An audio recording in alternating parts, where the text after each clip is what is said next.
Hey guys, Howard here with a lesson on two-handed tapping. I'm not kidding. You might be saying to yourself right now, Howard, what are you thinking? What are you doing? Actually, I think it'll be a nice addition to the library of tutorials over here. And I've actually been asked many times, could you do a lesson on two-handed tapping, maybe some classic Eddie Van Halen stuff, do some Van Halen. And I just have not done it up until now. And I got another request via email the other day, and I thought, yeah, why not? So I won't go into the deep depths of this stuff. We'll just do some licks and some patterns and talk to you about the technique and how it works, in case you are interested, of course. And then, but I might take it up a notch and talk about how you can incorporate the technique into chords, which I do happen to think is really nice, okay? So let us get started with two-handed tapping. Now, the first thing you want to get a handle on is the basic triplet. That's what we all came to know from EVH's Eruption. And he just played it all on one string, but we're just going to talk about that basic triplet pattern that he used. So what I'm going to do is my left hand's going to be, there won't be any tab for this, okay, because I think this is just best done verbally and visually. So we're on the 5th fret, we're on the B string, the 2nd string, and I'm on the 5th fret with my index finger. And with my ring finger, I'm going to be hammering on to the 8th fret on the B string. So the first thing we want to do is rest your thumb over the top of the neck. You don't grip the neck, but you don't want your hand to be loose like this, like you're just hammering away at the guitar. You want to use your thumb as a kind of anchor and let your finger really do the work. So you tap onto the string at the 12th fret, and then you pull off. Now you can pull off by going up, or you can pull off by going down. I like to do it by going down. And right now you can hear that I'm pulling off, and then the 5th fret that's being played by the left hand is being sounded. And then what we want to do is hammer on with the ring finger to the 8th fret.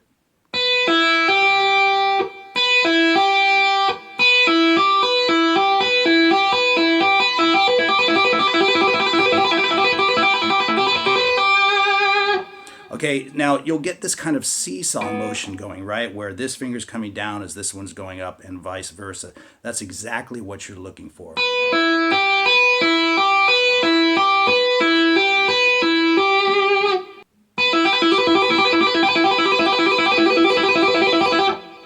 And then the next thing you can do is start to move some fingers around, just employing that same triplet pattern. You can move anywhere you like, whatever sounds good to you, but for this little exercise, I'm going to move with the right hand from the 12th fret to the 11th fret. So we'll be going like this.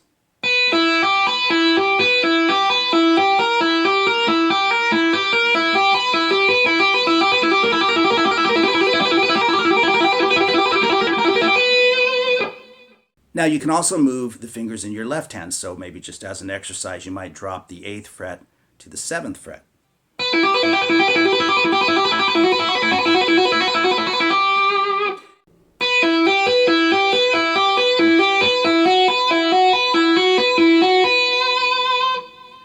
And then, of course, you can actually move both fingers at the same time, both hands at the same time. So while dropping to the 7th fret here, you might also drop to the 11th fret in your right hand and get yet another different sound.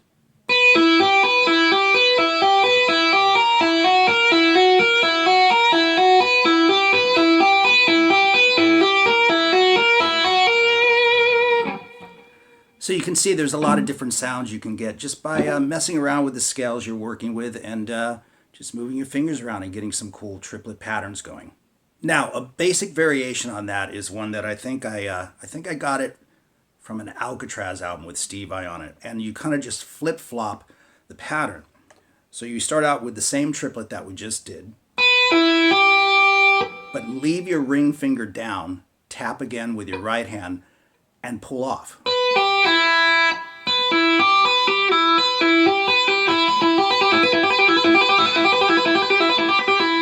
It's a slightly different sound, sort of a little bit more watery, if you know what I mean.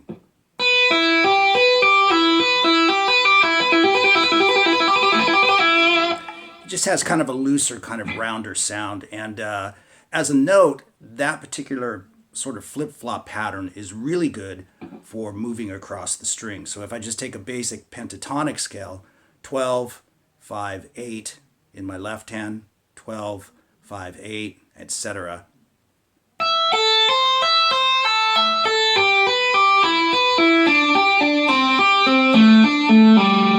That's pretty cool.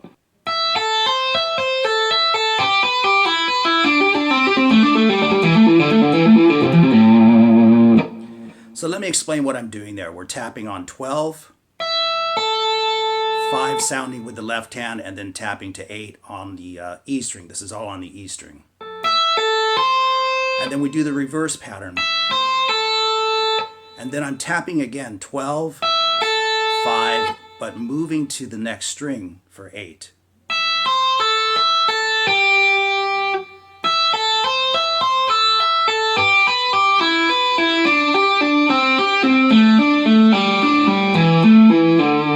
And so on and so forth. And that sounds pretty cool. That's kind of a real cool sound right there. So let's just talk about a few other patterns, you know, a couple of cool ideas that you can incorporate and kind of mix this stuff up. This is a quintuplet. This is a 5-note phrase. I'm in the key of E minor here, not for any particular reason, but it's a nice key to do it in. So what I'm doing here is I've got my fingers lined up 7, 8, and 10. I'm on the first E string now. And you tap at 12 and pull all the way down to 7, and then hammer back with your pinky to 10, and you have a quintuplet.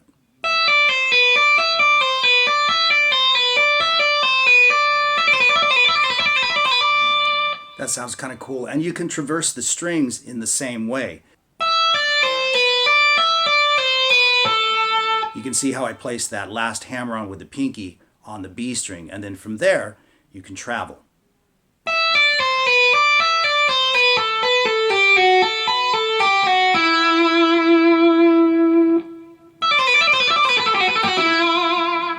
So there's just lots of cool little things that you can do. This is a nice pattern. I think it's from Eddie's Spanish Fly, if I remember. It's another quintuplet. So I'm on the G string now, and I tap at the 12th fret, pulling off to the 7th in the left hand. Pull off to 5. Finally open, and then tap back to 7 with your ring finger.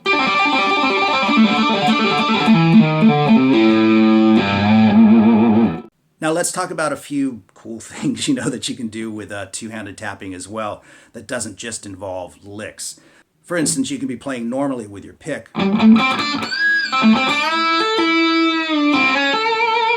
And you can tap out notes in your right hand, you can slide them. And of course, Eddie used to do that kind of stuff a lot.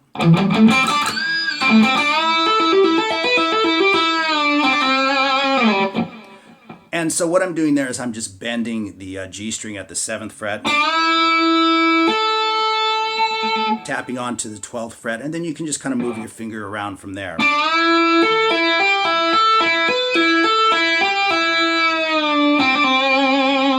You can also slide with your right hand while you're actually holding the bend.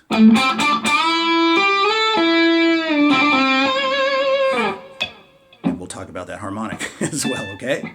Now, we're all pretty familiar with the standard harmonics on the guitar, or at least, you know, where they are the most prevalent. The 12th fret, the 7th, and the 5th. There's other ones, of course, but just for this exercise. So, if you're fretting a string somewhere, let's say the A string at the 2nd fret, and you wanted to emulate that 12, 7, and 5 of the open string, then you would play 14, 9, and 7.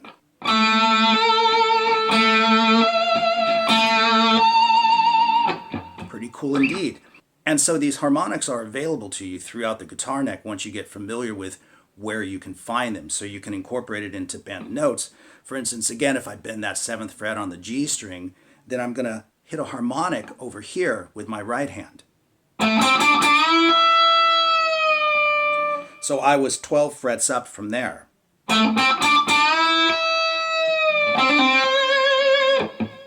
So what I did was I bent the string at the 7th fret, and then 12 frets up, which would be the 19th fret, I just touched the harmonic. Touch right over the fret. Don't tap the string. Don't put pressure on it. Treat it exactly like a harmonic. Just touch the string right over the actual fret itself, and then pull your finger away. And then when I did the Then I went to 17 so that I could get the harmonic out of that note.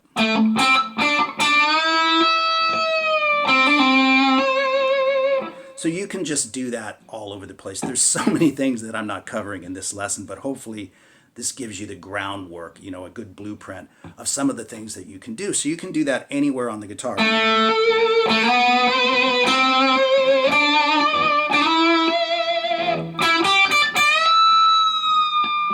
You can really go crazy with this stuff if you want to. And so anyway, there's just a couple of ideas, a handful of things that you can employ. There's so much more. I can't even possibly remember it all because it's been so long since I, to be honest, actually incorporated this stuff into my playing.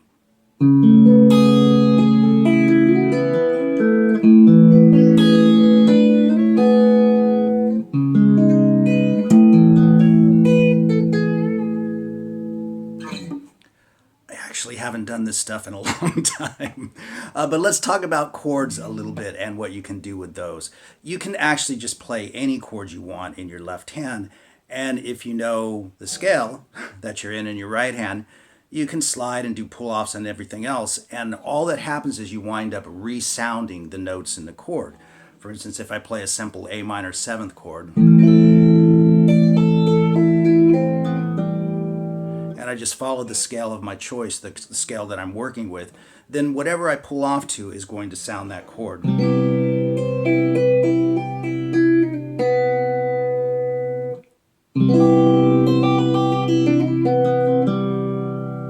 And so on and so forth. So this last one I'm going to leave you with is actually one of my own, a piece that I did way back in the day. Got me into the guitar magazines. So there you go. Two-handed tapping.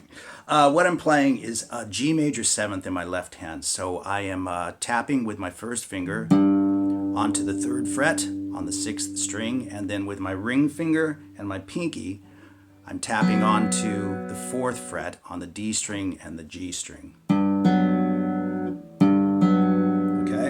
And then with my right hand, I'm playing the 7th fret on the G string and the 7th fret on the B string.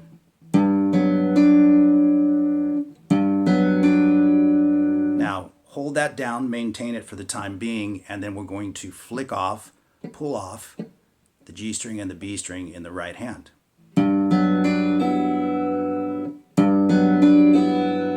Now, after you've pulled off with the right hand, then you pull off with the left hand, the ring finger and the pinky.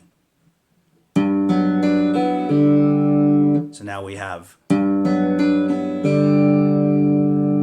now once we've done that, we're going to pull off again in the right hand. So now we have, and then hammering back on finally with the ring finger and the pinky.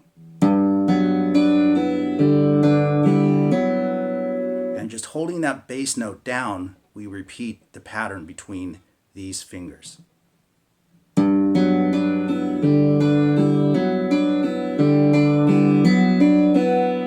Finally ending it with a pull-off.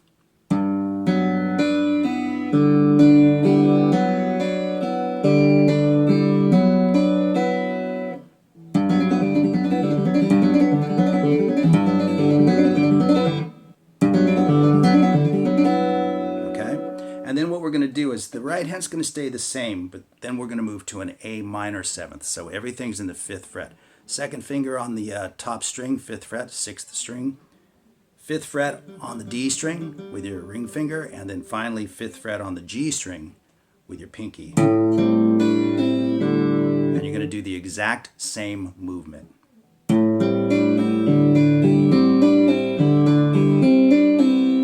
And we just go back and forth between the two.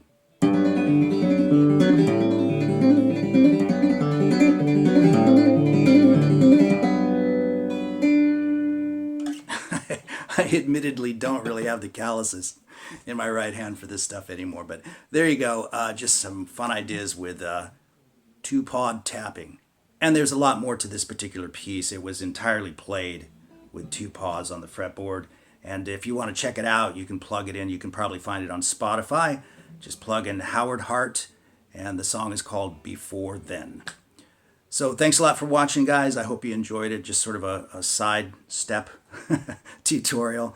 And we'll see you guys soon. Thanks.